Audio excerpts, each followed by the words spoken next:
Jennifer, you're on satellite, and you did something that many people in your shoes talk about doing quietly, maybe talk to their spouse about doing, but feel uncomfortable doing, which is sort of going public with your concern about Donald Trump. Explain what kind of blowback you've gotten going public on something like this.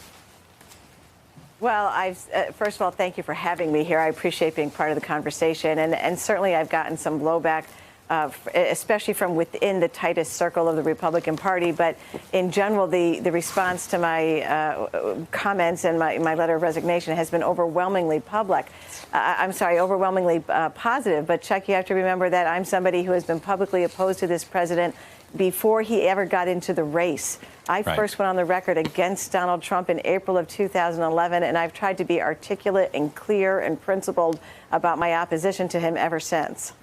What do you say to fellow New Hampshire Republicans that I'm sure you've had conversations that I know Casey and myself have had multiple times with elected Republicans who sit there and say, this is insane, this is crazy, we got to do something, and then you sit there and you're like, well, you're the elected, you're elected, do something. Right. What do you say to them?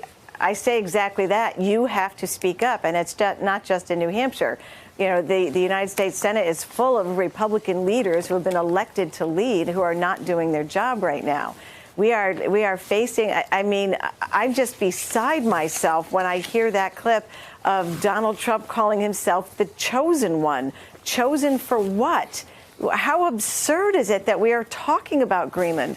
This is a president who has not been a friend, not just to the LGBTQ community, but to any community, any group of people in this country who have ever had to fight to fit in, to be accepted, to be included. He is not a fiscal conservative. He is not a social conservative. He is not a Republican. It kills me that our party leaders have been so silent and so paralyzed in the face of what in any other circumstance would be, called a weak and ineffective person. Look, and you feed in Casey Hunt. I want to show you the Lee Zeldin tweets from today. Lee Zeldin is a elected Republican member of Congress who happens to be Jewish. There are not many Republican Jewish members of Congress. A lot of people have been waiting to see how is he going to handle what the president said. And it underscores Jennifer's point here. There's a whole series of tweets. I recommend you read them all. But he starts with trying to walk this line. Hey, the president has prioritized delivering important victories for the Jewish people. As for Jewish voters, they don't universally vote the same way, he adds in a second tweet, because they prioritize different stances and issues. Some Jews, just like non-Jews, are liberal, moderate, and conservative. Support for these issues should be bipartisan, he says. It's been a very rough year with some new House Dems who feel very differently. He tried to walk this line, Casey. In some ways, Doug, you would probably be impressed with the crisis communication trying to straddle, like he's trying to not offend anybody, But this is what it's come to for Republicans. Lee Zeldin knows what the president said and did is destructive to Israel, pure and simple, and he's afraid to say it. And it is another example of a Republican who otherwise would say very different things. I mean, can you imagine if this was Ilhan Omar or Rashida Tlaib who said and then doubled down on what the president said about loyalty? I mean, the entire Republican Party would be collectively they'd be apoplectic, losing their minds. And instead he's got to try to figure out a way to explain it so that he's not, on the wrong end of it. And that is the story time and time again. Part of me wonders why he even took to Twitter today to do this. I mean, they're not here for us to stick microphones in their faces. He does have, he is one of the few people that has constituents who are voting for him and for Democrats for president.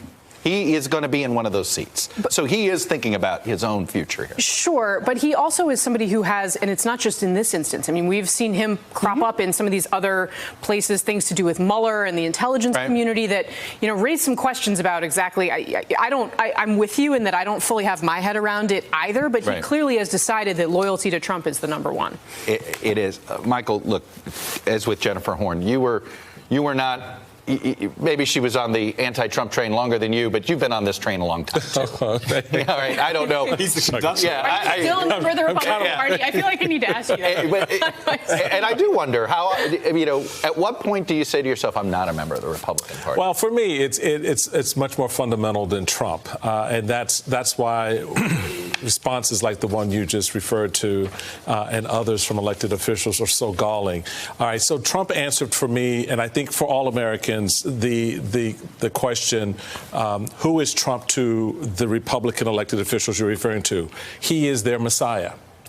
That is that simple. I guess it goes to Jennifer. Made it very clear. Sorry about that one, Jennifer, about the chosen one. Here we go. Yeah, he is their Messiah. And let's just put it on the street, and we know where. Now we all know where everybody stands. And because in the face of everything over the last 2.5 years, if you cannot find one scintilla of courage to stand in opposition against Charlottesville, against Baltimore, and against now this latest affront to the Jewish people, then clearly you do not have it within you to buck your Messiah. Doug, on one hand, you would think it's not hard to find a coalition to unite against this behavior. But how could Democrats screw this up? Well, before I get to that, I do want to say that the reasons why Trump is abnormal in many ways, but in many ways he is a typical Republican when it comes to policy.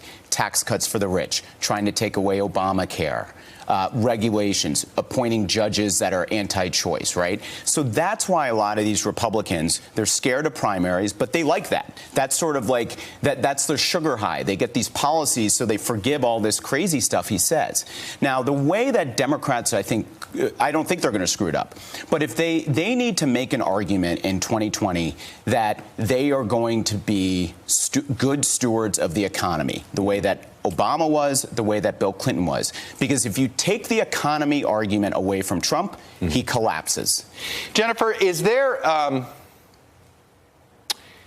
it worth challenging Trump in New Hampshire? Mark Sanford says he came away thinking, there's a path to 30, 35%, and that's, if you can get a path to 30, 35, that's worth doing. But it doesn't sound like the Republican electorate's really that open to this. And if you have the conservative echo chamber the way it is, they're not really going to open the doors for these candidates, right? Well, actually, no. I think that there's absolutely a value in challenging Donald Trump in New Hampshire. First of all, we know that there is in spite of the high numbers of Republicans who say that they are satisfied with the president, there's a significant percentage who consistently say that, yeah, I'd be open to a primary. The president should see a primary up here. But more important than that is that there has to be somebody who stands the ground, who holds the ground for those Republicans who have always rejected what Donald Trump brings to the table. I've said many times we cannot go silently into the night. We cannot allow history to look back and see that there were no Republicans willing to stand and speak out and be heard. There's a value just in engaging in telling the truth and advancing what is right and what is real. And I just want to respond to something that was said just a few seconds ago. I reject this idea that there are Republicans out there that in policy that Donald Trump is somehow a typical Republican. That isn't true at all. Donald Trump has no strand of principle, no path that he follows that for policy.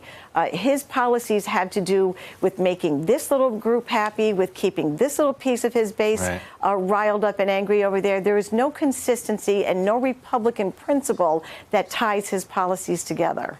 You know, it's funny that you brought up history. What will history say about this and all of this?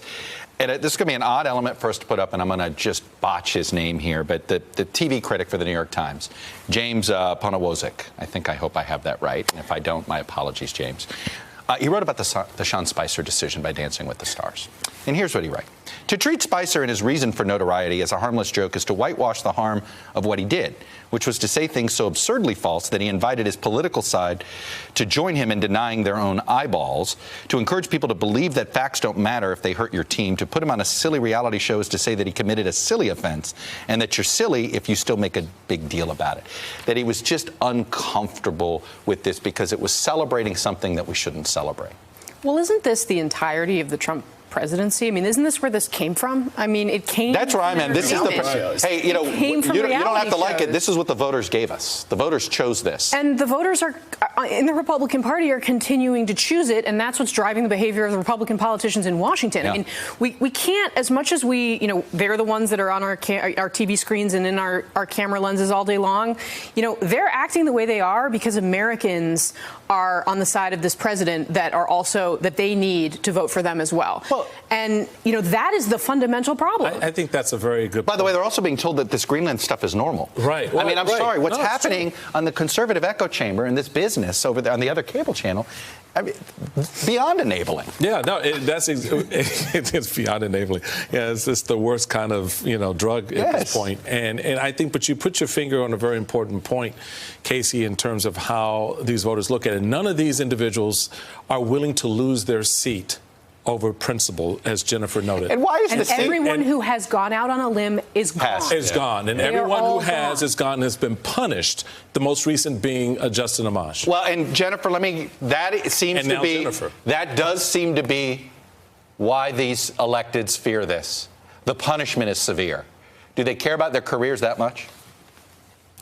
Well, you know, God, I hope that's not it, but my belief has always been that if all of them stood together, they would be the force to be reckoned with. They would be the voice that had to be listened to. It is incredibly disappointing to realize how many of them individually are apparently personally so weak that they did not feel they could hold their ground. I think that the American voters will reward principle, that they reward strength and people who will stand firm. And I think that I always look to the Senate because the Senate is the body that we look to for leadership in this sort of thing. And had the majority of the Republican senators stood together when the president took office and said, we are not going to tolerate this. We will stand with you when you are right on policy, but you're going to hear from us when you behave in this manner. I think we might have had a very different last 2.5 years. They do have the power and the ability to tame this president, and they are choosing not to. The Ben Sasse Twitter feed in 2017 was strong. Mm-hmm. Sorry, that was in 2017. Yeah. He's now running for re-election now. Jennifer Horn. Look at what happened to Paul Ryan, right? I mean, what he said to Tim Alberta on the record was what he was saying in private. They're trying to fix this in private. It's not working. Nope. Right. This isn't working. Right. That's what I say about covering Trump. What we're doing is not working. Hello, YouTubers. If you're watching this, it means you've checked out our channel, so thank you. Now do me a favor, subscribe by clicking on that button down there. Click on any of the videos to watch the latest interviews and highlights from MTP Daily and MSNBC. You can get more Meet the Press content every morning in the First Read newsletter. If you're tired of content that you don't know anything about where it came from, you don't have to have that problem with us. NBC News, MSNBC, MTP, and the Meet the Press mindset right here for you on YouTube. Subscribe now.